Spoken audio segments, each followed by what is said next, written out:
अध्यक्ष महोदय, मागे ह्याच सभागृहामध्ये काही सन्माननीय आपल्याला आठवत असेल, मागे आपण एका जिल्ह्यामध्ये, मी त्या जिल्ह्याचं नाव पण घेत नाही, जिल्ह्यामध्ये दारूबंदी केली. नंतर मागे सरकारमध्ये आम्ही असताना आपण पण त्यावेळेस सगळेजण त्या सरकारमध्ये होतो, त्यावेळेस ती दारूबंदी उठवली.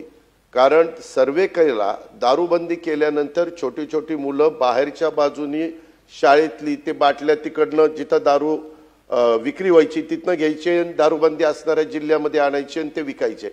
त्याच्यातनं एक सर्वे असा पुढे आला की याच्यातनं मुलांनाच एक वेगळ्या प्रकारचा व्यवसाय मिळाला आणि मुलं त्याच्यातनं पैसे कमवायला लागली आणि म्हणून आपण ती दारूबंदी उठवली. दारूबंदी आणि काहींनी तर तिथं आमदार खासदार आम्हाला निवडून द्या, आम्ही निवडून आल्यावर आम्ही दारूबंदी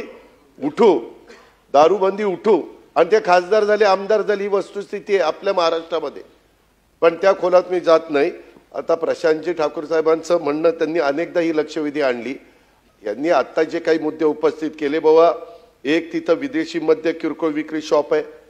मला सभागृहाला एक गोष्ट सांगायची की 1972 पासून आपण कधी पण नवीन दुकानं महाराष्ट्रामध्ये दिलेली नाही. पण साधारण बाकीच्या राज्यांमध्ये, उत्तर प्रदेशमध्ये तर दरवर्षी 3% दुकानं जास्तीची देत राहतात. आपण त्याच्यामध्ये कुठल्याही प्रकारे बदल करत नाही.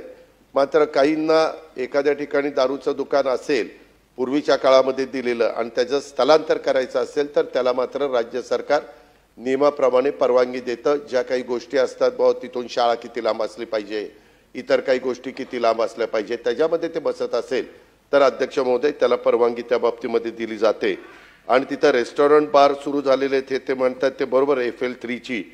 पण त्यांनी सांगताना असं सांगितलं की बाबा ते तिथं त्यांना रेस्टॉरंट बारला परवानगी दिलेली असली तरी ते तिथं वेगळे काही गोष्टी करतायत, दारू म्हणजे ॲडव्हर्टाइजमेंट करतायत असं काही सांगितलंय.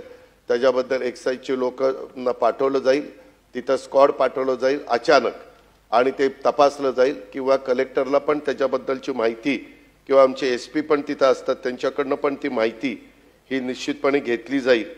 पण हे जो काही आमच्या प्रशांतजींचा आग्रह आहे की आम्ही महानगरपालिकेने ठराव केला तर लगेच तुम्ही दारूबंदी करा, वास्तविक महानगरपालिकेला पूर्णपणे अशा प्रकारचा ठराव करण्याचा अधिकार कुठे दिलेला नाहीये. त्याच्यामध्ये काही आपण प्रोसिजर केलेली आहे.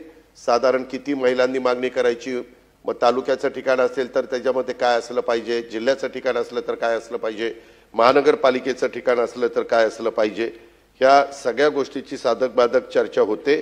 आणि पूर्णपणे दारूबंदी केली तर असाही एक अनुभव आला. मी दारूबंदी म्हणजे दारू सुरू करायचं समर्थन करतोय असं कृपा करून सभागृहातल्या कुणी सन्माननीय सदस्यांनी ध्यानामध्ये म्हणजे असं मानू नये.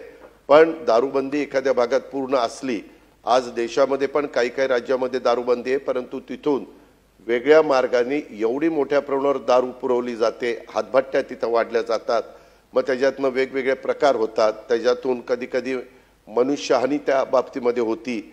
अशा प्रकार कुठल्याही परिस्थितीत आपल्या पण महाराष्ट्रात काही भागामध्ये तशा प्रकारे घडलेल्या आहेत.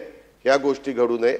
दारू तर कोणी पिऊ नये ह्याच मताचं आम्ही लोक आहोत, परंतु आपण म्हणून चालत नाही. कारण प्रत्येकाला आपलं आपलं स्वातंत्र्य आहे आणि त्याच्यामुळं जे काही नियमावली केलेली आहे त्या नियमाच्या अधीन राहून ते त्या गोष्टीचा वापर करत असतील तर त्याला कुठलं बंधन त्या बाबतीमध्ये नाही आहे.